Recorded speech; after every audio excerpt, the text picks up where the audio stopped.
wabarakatuh.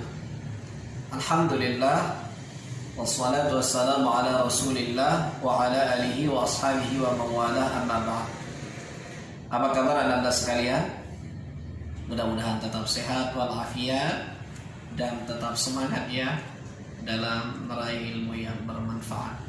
Meskipun kita masih tetap dalam pembelajaran jarak jauh, tapi anda sekalian jangan sampai menyurutkan semangat kita untuk memperoleh ilmu pengetahuan yang bermanfaat. Anda sekalian, sebelum kita mulai pelajaran kita hari ini, mari terlebih dahulu kita berdoa kepada Allah Subhanahu wa ta'ala. Bismillahirrahmanirrahim. Rabbi zidni ilma warzuqni fahma wa amalan mutaqabbala. Amin ya rabbal alamin. Baik anda sekalian, kita akan melanjutkan pelajaran kita pada hari ini. Anda perhatikan dengan sebaik-baiknya ya. Anda sekalian yang soleh dan solehah, alhamdulillah kita bertemu kembali pada bidang studi pendidikan agama Islam dan budi pekerti. Dan dalam kesempatan yang baik ini kita akan mempelajari dahsyatnya persatuan dalam ibadah haji dan umrah.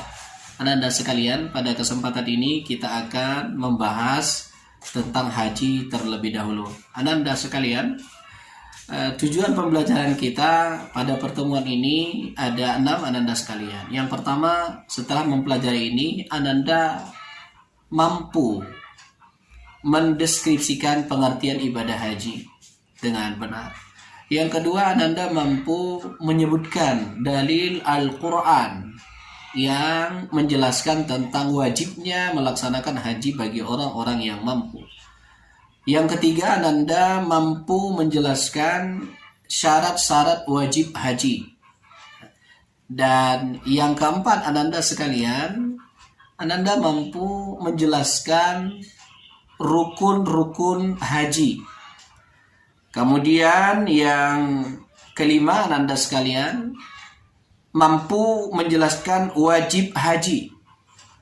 Dan yang keenam, Anda sekalian, mampu menjelaskan sunnah haji dengan benar. Serta yang terakhir, yang ketujuh, Anda sekalian, mampu menyebutkan larangan-larangan dalam pelaksanaan ibadah haji. Baik anda sekalian yang soleh dan soleha, manfaat kita mempelajari ini adalah kita memiliki pengetahuan, insya Allah anda sekalian, tentang pelaksanaan ibadah haji. Sebab anda sekalian, melaksanakan ibadah haji ke Baitullah adalah salah satu dari 5 rukun Islam. Oleh karena itu anda sekalian, materi ini sebenarnya sangat penting bagi kita. Baik anda sekalian, kita akan mulai dari yang pertama, yaitu pengertian haji. Apa sih haji itu anda sekalian? Kita sering mendengar haji gitu ya. Nah, haji anda sekalian secara bahasa artinya menyengaja mengunjungi. Secara istilah haji adalah mengunjungi Ka'bah atau Baitullah untuk melakukan beberapa amal ibadah sesuai dengan syarat-syarat dan ketentuan-ketentuan yang dijelaskan di dalam syariat Islam. Jadi anda sekalian, dari pengertian itu, haji itu mengunjungi Ka'bah. Ka'bah itu di Masjidil Haram atau Baitullah, dan Masjidil Haram itu anda sekalian ada di kota Mekah. Kota Mekah itu ada di negara Arab Saudi pada saat sekarang ini anda sekalian. Yang kedua anda sekalian, dalil yang mewajibkan umat Islam untuk melaksanakan ibadah haji adalah Al-Quran surah Ali Imran surah ketiga ayat 97. A'udzubillahi minasyaitonirrajim. Bismillahirrahmanirrahim. Walillahi 'alan nasi hajjul baiti man istata'a ilaihi sabila. Wa man kafara fa innallaha ghaniyyun 'anil 'alamin. Yang artinya, dan diantara kewajiban manusia terhadap Allah adalah melaksanakan haji ke Baitullah, yaitu bagi orang-orang yang memiliki kemampuan. Barang siapa yang mengingkari kewajiban haji, maka ketahuilah bahwa Allah Maha Kaya dari seluruh alam semesta. Inilah ananda sekalian, surah ayat yang menjelaskan bahwa kita umat Islam wajib melaksanakan ibadah haji apabila sudah memiliki kemampuan. Nah, ananda sekalian yang soleh dan soleha, lantas siapa yang wajib melaksanakan ibadah haji itu dari kalangan umat Islam? Nah, di sini ananda sekalian perlu kita ketahui syarat wajib melaksanakan ibadah haji. Yang pertama ananda sekalian, tentu saja yang beragama Islam. Itu yang wajib haji. Kemudian yang kedua ananda sekalian, baligh. Baligh itu artinya sudah dewasa. Kalau anak-anak belum wajib melaksanakan ibadah haji. Tetapi jika ada anak-anak yang melaksanakan ibadah haji, maka dia mendapat pahala ganjaran dari sisi Allah. Tetapi ketika dia baligh, dewasa nantinya, dia tetap melaksanakan atau wajib melaksanakan ibadah haji. Yang ketiga ananda sekalian, yang ketiga berakal sehat, normal ya, ananda sekalian, tidak dalam keadaan gila. Orang gila nggak wajib melaksanakan syariat-syariat agama, termasuk melaksanakan ibadah haji. Yang keempat ananda sekalian, merdeka, bukan budak ya. Dan yang kelima ananda sekalian, mampu melaksanakan ibadah haji, mampu secara fisik. Kemudian yang kedua ananda sekalian, mampu secara finansial, ada uangnya ananda sekalian, sebab melaksanakan ibadah haji itu membutuhkan biaya. Nah, karena dari Indonesia ke Arab Saudi itu perjalanannya sangat-sangat jauh ananda sekalian. Baik ananda sekalian, setelah kita mengetahui syarat wajib haji, selanjutnya adalah yang keempat, rukun haji ya. Yang dimaksud dengan rukun haji itu ananda sekalian, hal-hal yang harus dilaksanakan ketika melakukan ibadah haji. Apabila tidak dilaksanakan ananda sekalian, maka hajinya tidak sah dan harus diulangi kembali agar hajinya menjadi sah.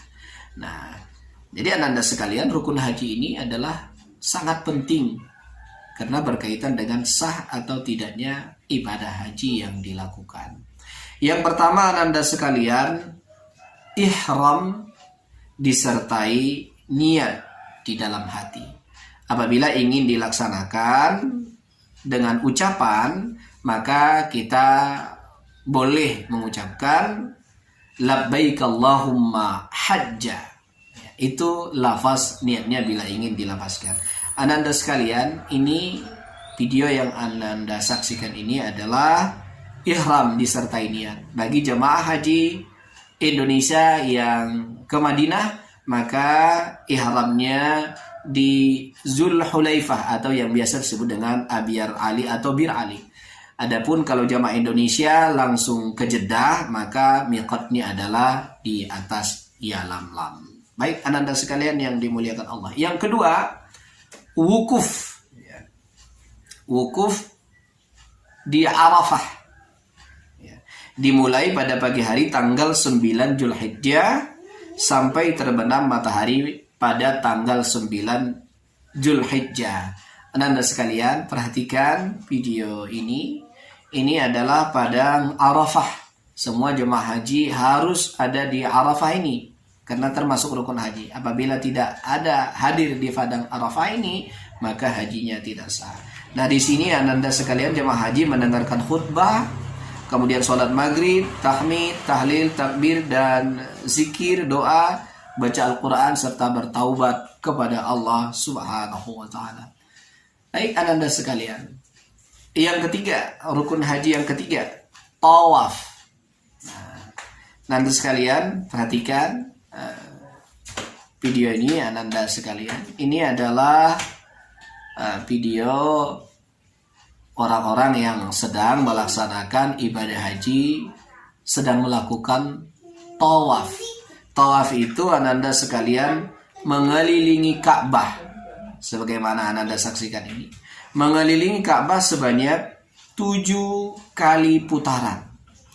Dimulai dari sudut Hajarul Aswad dan berakhir di sudut Hajarul Aswad pula. Dengan posisi Ka'bah berada di sebelah kiri orang yang bertawaf. Serta arah putaran orang-orang yang bertawaf itu, Ananda sekalian, berlawanan dengan arah jarum jam. Nah, ini Ananda sekalian, sangat ramai sekali orang yang melaksanakan tawaf, yaitu mengelilingi Ka'bah. Ananda sekalian, selanjutnya rukun haji yang keempat adalah sa'i. Apa itu sa'i? Sa'i adalah berjalan dan berlari-lari kecil antara bukit Safa dan Marwah. Nah, Ananda sekalian perhatikan, caranya dimulai dari bukit Safa dan disudahi di bukit Marwah. Nah, Ananda sekalian, sa'i ini dilaksanakan sebanyak 7 kali dan dilakukan setelah melaksanakan tawaf. Baik Ananda sekalian yang dimuliakan Allah. Yang kelima rukun haji adalah tahallul. Tahallul itu memotong atau menggunting rambut. Setelah melaksanakan sa'i, Ananda sekalian, sebanyak 7 kali, maka selanjutnya Ananda sekalian dilaksanakan tahallul, yaitu memotong rambut, ya, minimal beberapa helai, dan yang terbaik adalah menggundul, ya Ananda sekalian. Nah, perempuan cukup beberapa helai dari ujung rambutnya yang dipotong, itu sudah termasuk melaksanakan tahallul. Dan yang keenam Ananda sekalian, tertib. Maksudnya Ananda sekalian, urutan-urutan rukun haji itu harus sesuai dengan urutannya, tidak boleh dibolak-balik Ananda sekalian. Baik Ananda sekalian yang soleh dan soleha. Selanjutnya yang kelima adalah wajib haji. Rukun haji tadi sudah, ya Ananda sekalian. Wajib haji maksudnya Ananda sekalian, perbuatan-perbuatan yang wajib dilakukan oleh yang berhaji. Apabila ditinggalkan, hajinya tetap sah, tetapi wajib dia membayar dam atau denda. Nah, Ananda sekalian, wajib haji yang pertama adalah ihram dari miqat. Nah, miqat itu Ananda sekalian adalah ketentuan batas waktu dan tempat. Ya. Orang-orang yang melaksanakan ibadah haji, ketentuan waktu ihram itu dimulai dari awal bulan Syawal sampai terbit fajar pada tanggal 10 Zulhijjah. Adapun ketentuan miqat makani atau tempatnya adalah jamaah Indonesia itu biasanya kalau ke Jeddah itu miqatnya di Yalamlam. Tapi karena naik pesawat itu miqatnya ketika berada di atas Yalamlam. Disitulah Ananda sekalian dimulai ihram, miqatnya di atas pesawat. Adapun jamaah haji yang ke Madinah terlebih dahulu, maka miqatnya adalah di Zulhulaifah, ya, atau Abyar Ali, atau sering disebut dengan Bir Ali di Madinah. Nah, Ananda sekalian, yang kedua wajib haji adalah bermalam di Muzdalifah. Nah, di sini berhenti di Muzdalifah bermalam untuk istirahat di malam hari raya haji sesudah hadir di padang Arafah. Nah, di Muzdalifah ini Ananda sekalian jamaah haji dianjurkan banyak berzikir, berdoa kepada Allah Subhanahu wa taala. Dan di sini dikumpulkanlah batu untuk melaksanakan lontar jumroh nantinya. Baik Ananda sekalian, Wajib haji yang ketiga adalah melontar jumrah Aqabah. Ya. Nah, yang keempat melontar 3 jumrah, yaitu jumrah ula, wusta, dan Aqabah pada tanggal 11, 12, dan 13 Zulhijjah. Nanda sekalian, adapun ketentuan dalam melaksanakan lontar jumrah ini, yang pertama adalah melontar jumrah dengan 7 kerikil. Ya, dilaksanakan satu persatu. Tidak boleh sekali lempar 7 ya Nanda sekalian.